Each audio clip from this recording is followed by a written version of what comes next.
Welcome back to The Explainer. So how does a single violent crime on a city street suddenly become this huge national story?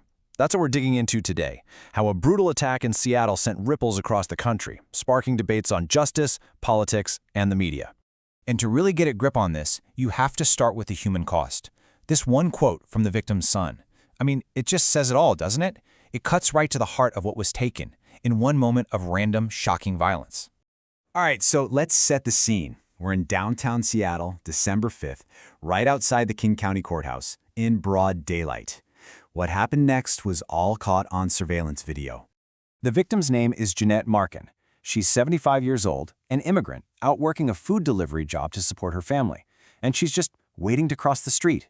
And then, out of nowhere, a man comes up from behind and strikes her with a wooden board, a board that had a screw sticking out of it. It was completely unprovoked. And the damage, it was just awful. We're talking multiple fractures to her face and skull.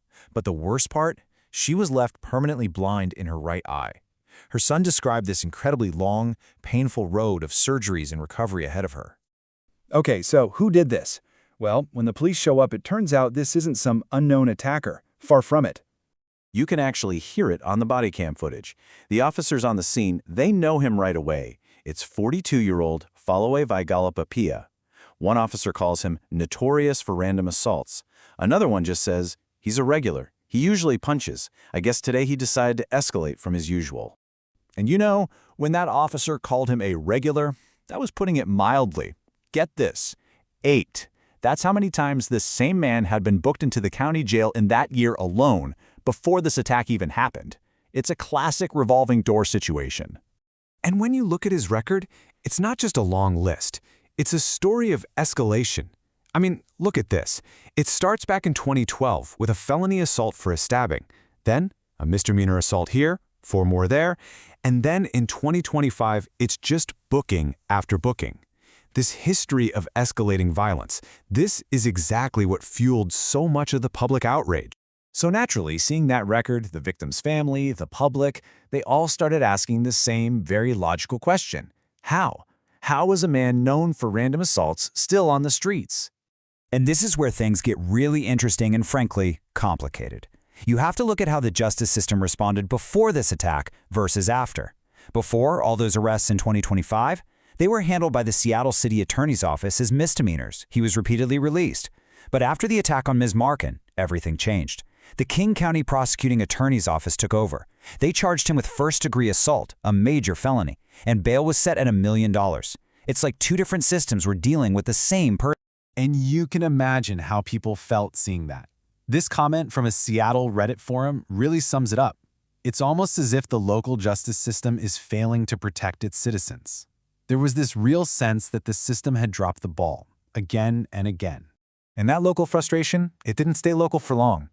It got picked up and amplified, becoming part of a much bigger national debate. Sources like the Western Journal immediately framed it as a prime example of so-called soft-on-crime policies in what they called a blue city paradise. So, as the story starts to bubble up online, a whole other layer to this emerges. The conversation shifts to not just what happened, but who was talking about it and, maybe more importantly, who wasn't. So what you see here is a divide that many people started pointing out. On one side, you have outlets like the New York Post and Fox News that were covering the story. On the other side, a list of major national news organizations, the AP, Reuters, CNN, the big networks, that at the time were not. And this led to a lot of accusations of a media blackout. And the criticism wasn't just, hey, you missed a story. It was deeper than that. Some, like the Hungarian conservative, suggested it was intentional. They drew a line to other cases, arguing this was part of a pattern of selective silence, basically downplaying crimes that don't fit a preferred political narrative. And just like that, a brutal attack on one woman in Seattle is no longer just a local crime story. It's become a symbol. It's a flashpoint in this bigger cultural battle over crime, justice, and how our cities are run. This quote really nails that transformation. For commentators on one side of the debate, Jeanette Marken's horrific experience wasn't just a random tragedy anymore. No, it was Exhibit A, an indictment of an entire political philosophy. And you can see these deeply opposing worldviews clashing right here. You've got Seattle's mayor suggesting we should consider an offender's life story and past trauma.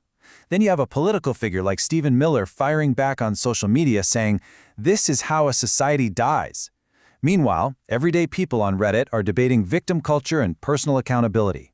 It shows just how divided we are on the very meaning of justice. So, what does this all mean? The story of the attack on Jeanette Marken is really a story about how we, as a society, process crime in this day and age. It shows how fast a deeply personal tragedy can be turned into a political symbol, a piece of evidence in a bigger fight. And it leaves us with a really tough question. When that happens, when a person's pain becomes a talking point, what do we risk forgetting about the actual human being at the heart of it all?